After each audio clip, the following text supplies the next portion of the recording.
Assalamualaikum warahmatullahi wabarakatuh. Perkenalkan, nama saya Monita dengan NPM C0C023075, Prodi D3 Akuntansi, Fakultas Ekonomi dan Bisnis, mata kuliah Akuntansi Keuangan. Pada video kali ini, saya akan membahas tentang siklus akuntansi. Siklus akuntansi suatu entitas secara umum dapat kita ringkas sebagai berikut. Yang pertama adalah pencatatan transaksi melalui jurnal. Yang kedua, pemindahan ke dalam buku besar. Yang ketiga, penyusunan neraca saldo. Yang keempat, penyusunan ayat jurnal, penyesuaian, dan pemindahan ke dalam buku besar. Yang kelima adalah penyusunan neraca saldo yang disesuaikan. Yang keenam, pemilahan neraca saldo menjadi laporan keuangan. Yang ketujuh, penyusunan ayat jurnal penutup. Yang kedelapan, penyusunan neraca saldo setelah penutupan. Yang kesembilan, penggunaan saldo untuk periode berikutnya. Lalu yang ke-10 ada penyusunan jurnal pembalik. Siklus akuntansi merupakan keseluruhan proses yang dilakukan oleh entitas untuk mengelola data-data keuangan hingga menjadi informasi yang bermanfaat bagi pengguna untuk pengambilan keputusan. Yang pertama ada identifikasi peristiwa, dan pencatatan transaksi merupakan peristiwa atau kejadian dalam perusahaan yang memiliki dampak moneter atau konsekuensi keuangan. Dalam sistem akuntansi perusahaan hanya peristiwa. Yang pertama, dikategorikan sebagai transaksi saja yang dicatat. Proses pencatatan ini dilakukan setiap hari saat terjadi transaksi. Secara umum, pencatatan ini dilakukan melalui jurnal umum yang dibuat per hari. Yang kedua, jurnal. Transaksi harian dilakukan melalui jurnal umum disebut sebagai jurnal.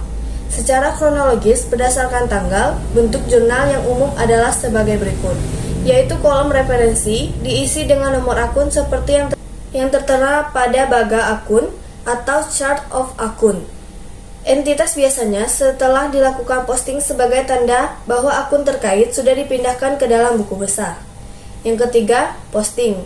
Pemindahan bukuan atau posting merupakan langkah untuk melakukan klasifikasi akun-akun yang sesuai di dalam buku besar atau ledger. Langkah-langkah melalui posting adalah sebagai berikut. Yang pertama, mengidentifikasikan nama akun yang terkait dan memindahkan jumlah pada kolom debit atau kredit ke kolom debit atau kredit pada akun di buku besar. Yang kedua, menuliskan kode nomor akun pada kolom referensi di jurnal dan halaman jurnal pada kolom referensi akun di buku besar. Yang ketiga, setelah proses pemindahan bukuan selesai, saldo akhir masing-masing akun dalam buku besar ditentukan dan nantinya dipindahkan ke buku besar. Yang keempat, neraca saldo. Neraca saldo atau trial balance berisi saldo akhir kumpulan akun pada akhir periode. Penyusunan neraca saldo disusun berdasarkan saldo normal, akun debit dan kredit, dimulai dari akun aset, liabilitas, ekuitas, pendapatan dan beban. Yang kelima, jurnal penyesuaian. Salah satu konsekuensi entitas menerapkan prinsip akrual adalah pengakuan pendapatan dan beban harus dilakukan pada periode saat terjadinya pendapatan atau beban tersebut. Karena entitas harus melakukan proses penyesuaian untuk memenuhi prinsip pengakuan, pendapatan, dan penandingan. Secara umum, ayat jurnal penyesuaian dilakukan terhadap dua kategori akun, yaitu pembayaran di muka atau free payments dan akrual.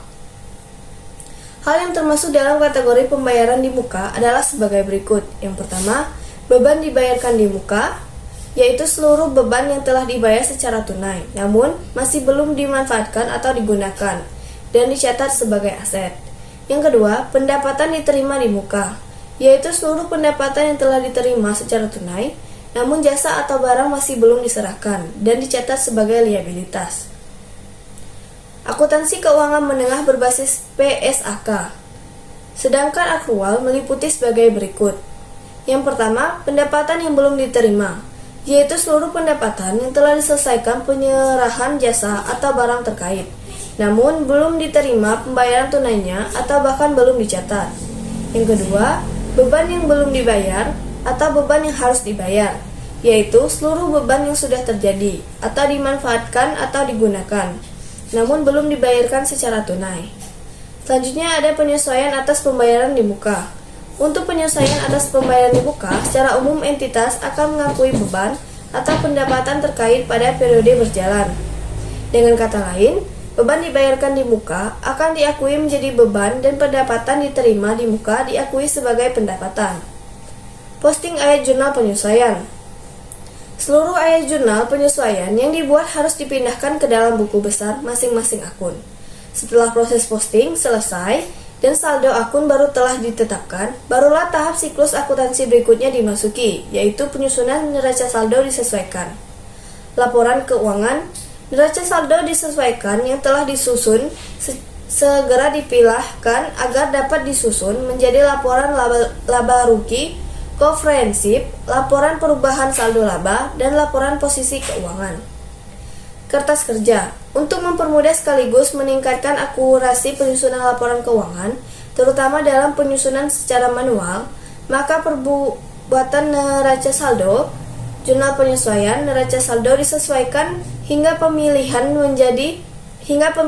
menjadi laporan posisi keuangan, laporan perubahan saldo laba, dan laporan laba rugi komprehensif dapat dilakukan di dalam satu lembar dokumen yang dikenal sebagai kertas kerja. Selanjutnya, jurnal penutup. Akun-akun yang disajikan dalam laporan laba rugi komprehensif disebut sebagai akun temporer karena akun tersebut hanya untuk menampung jumlah dalam suatu periode dan tidak dipindahkan ke periode selanjutnya. Dengan kata lain, akun-akun tersebut harus ditutup.